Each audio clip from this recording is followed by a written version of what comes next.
अस्सलाम वालेकुम वरहमतुल्लाह। हज़रत अब्दुल्लाह बिन अब्बास रज़ी अल्लाह ताला अन्हो फरमाते हैं कि रसूल अल्लाह सल्लल्लाहु अलैहि वसल्लम ने फरमाया, मेरी उम्मत के दो तबके अगर सुधर जाएं तो सब लोग सुधर जाएंगे। नंबर 1 उलमा, नंबर 2 असहाब इक़्तिदार। हमारे हबीब आका हज़रत मोहम्मद मुस्तफ़ा सल्लल्लाहु अलैहि वसल्लम ने जहाँ उलमा उम्मत को बनी इसराइल के नबियों की मानत कहा है और आसमान रूहानियत के चमकते सितारे करार दिया है, वही उलमा के एक बड़े ग्रोह को आसमान के नीचे बसने वाली बदतरीन मखलूक कहा है। एक जगह हजूर सल्लल्लाहु अलैहि वसल्लम ने इन्हें बंदर और खंजीर भी बताया है। यहाँ यूँ तो उम्मत मोहम्मदिया में मुल्लायत का आगाज़ बहुत शुरू में हो गया था। इस्लामी ख़ुव्वत और भाईचारे को मलिया मेट करता हुआ, इस्लामी हुकूमतों के रोब व दबदबा को निगलता हुआ और इल्म व दानिश के महल वीरान करता हुआ, यही तबका गुमराहान मौजूदा दौर में ना सिर्फ मुसलमानों के खून से अपनी ना ख़त्म होने वाली प्यास बुझा रहा है, बल्कि हमने आलम के लिए एक अजीम ख़तरा बन चुका है। ये नाखल्फ और मासू अपनी चर्ब ज़बानी से आम लोगों को अलाकार बनाकर मज़मूम मकासद हासिल कर रहे हैं। मसल की फ़िकी सियासी भूल भलियों में उलझाकर अपने पेट की ना मिटने वाली भूख का सामान कर रहे हैं। इनका असल मकसद अपनी ख्वाहिशात की तकमील है और इन शैतानी ख्वाहिशात को पूरा करने के लिए इस नाहंजार मौलवी ने बहुत सी गैर इस्लामी और गैर अखलाकी हरकत को इस्लाम जैसे प्यारे मज़हब का हिस्सा बना लिया है। और ये वो हरकत है जिसकी वजह से ये बदतरीन मखलूक कभी भी इज्जत हासिल नहीं कर सकी है और ना आइंदा कभी इनको आबरूमंदाना मकाम मिलेगा। इन बदबख्तों ने मज़ारों को, मौत को, पैदाइश को और दूसरे इस्लामी त्यौहारों को भी रोटियां जमा करने का ज़रिया बना लिया है।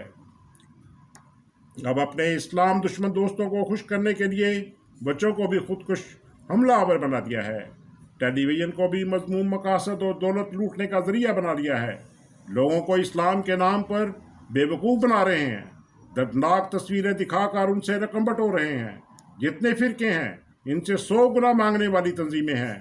चोरों में भी कुछ असूल होते हैं, मगर इन इस्लाम के खुद साख्ता मुहाफ़ज़ों का कोई असूल नहीं। एक फ़िरके से ताल्लुक़ रखने वाले बहुत से मौलवी मुख्तलिफ़ खैराती इदारों के आका हैं।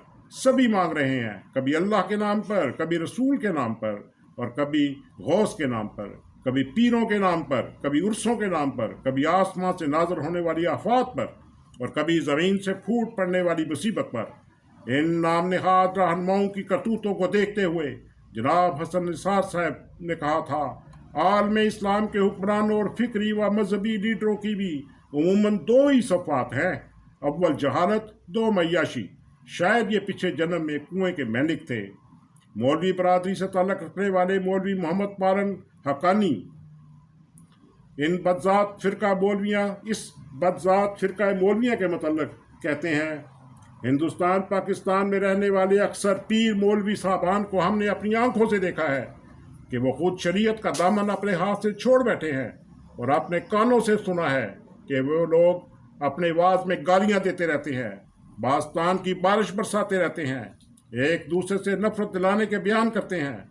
आज मस्जिदों में नमाज पढ़ने वालों पर और वाज करने वालों पर जुल्म कर रहे हैं। अगर कोई तबलीगी जमात मस्जिद में चली जाए तो मस्जिद धो डालते हैं। मज़्ज़ नाज़रीन, सभी फ़िरकों का एक दूसरे की मसाजिद से यही सलूक होता है और बाज़ जगह पर तो तबलीगी जमात वालों को धो डालते हैं और दावा मोहम्मद को मानने का करते हैं। जहालत का आलम देखिए, हर मस्जिद में हर रोज़ 5 वक्त अज़ान होती है और 5 वक्त अकामत होती है। पूरे 24 घंटों में 20 मरतबा ये सदा मस्जिद से आती है और इस मस्जिद में बाज़ जगह इस किस्म के बोर्ड लगे हुए हैं कि यहाँ पर देवबंदी, नईदी, वहाबी, तबलीगी, अहली हदीस वगैरह नमाज ना पढ़ें। अब इन दोनों में से एक जहालत की बात ज़रूर होगी। नमाज के लिए बुलाना तो शरीयत है और बुलाने के बाद नमाज नहीं पढ़ने देना ये जहालत है। ये मौलाना पालन हक्कानी साहब की किताब है शरीयत या जहालत, ये उससे इक़्तिबास किया गया। इसी के साथ मुअज़्ज़ज़ नाज़रीन इजाज़त चाहता हूँ। अल्लाह हाफ़िज़।